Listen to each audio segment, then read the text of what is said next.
Hey foodies, AJ here, still rocking my lockdown look. Today I'm going to show you one of the best things I've ever made and ever eaten.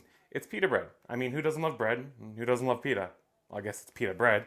But the best thing about it is it's not pocket pita, and it's the best thing to use for your Slovakia gyros, which I have a recipe for to make chicken gyros.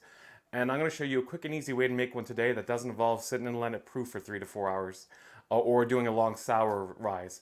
This one requires no yeast, and it's easy to make, and you can get it done in about an hour. Let's get into it.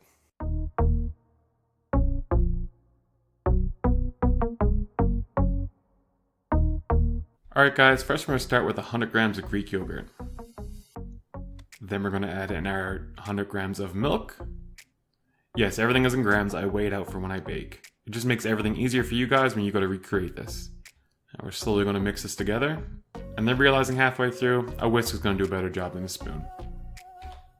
Alright, got my whisk. Alright, let's get a whisk in. Now we're going to add in about 3 grams of salt, 7 grams of baking soda, and then 7 grams of baking powder. You're going to notice it's getting thick and foamy. That's because of the baking soda. It's reacting with the yogurt and causing it to activate. Now we're adding in 30 grams of olive oil, giving that a whisk. Adding in our rosemary, chopped finely. And as you can see now, it is getting foamy and like a bubbly whipped egg.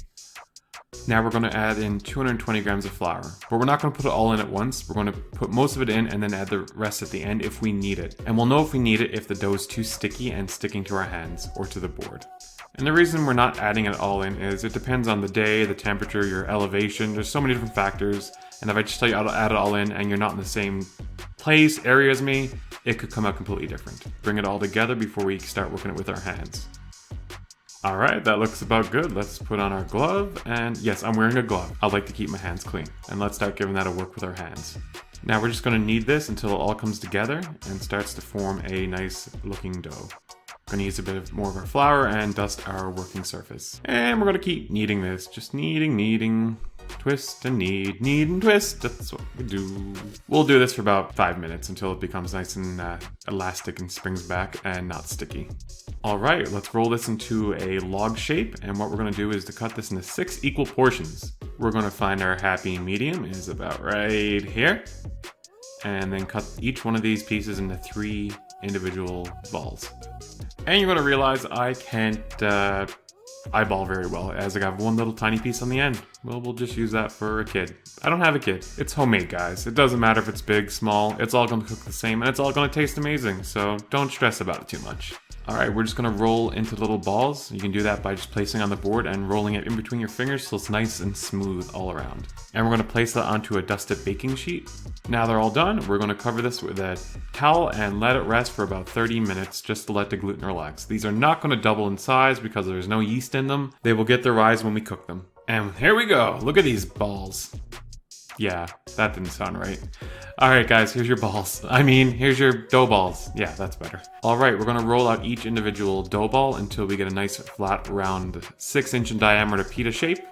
And we're going to dust this as we go and if we need to. We don't want to over dust this and cause flour to be on the outside because that will burn while it's cooking in the pan.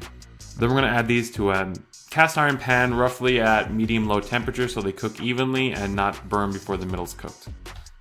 You'll notice the bubbles start to form in the middle of the pita, and that's when you know it's ready to flip. And look at that, nice and golden. Now we'll cook this for another minute or so on this side until it's ready to go. So once it's finished cooking, you can take this and place it into a towel and wrap it while you cook the rest of your pita to keep it nice and soft. Alright, they're all done. Let's give these guys a try. You can use these for gyro wraps, which I also have a video for some gyro. You could also use these for just dipping with some great tasty tzatziki, which I also have a recipe for, and then dip them in tzatziki. Let's give this a little taste. Oh yeah, foodie out. Hey guys, thanks for watching. Don't forget to hit the like and subscribe button. It really helps out the channel, and I appreciate all the support I can get.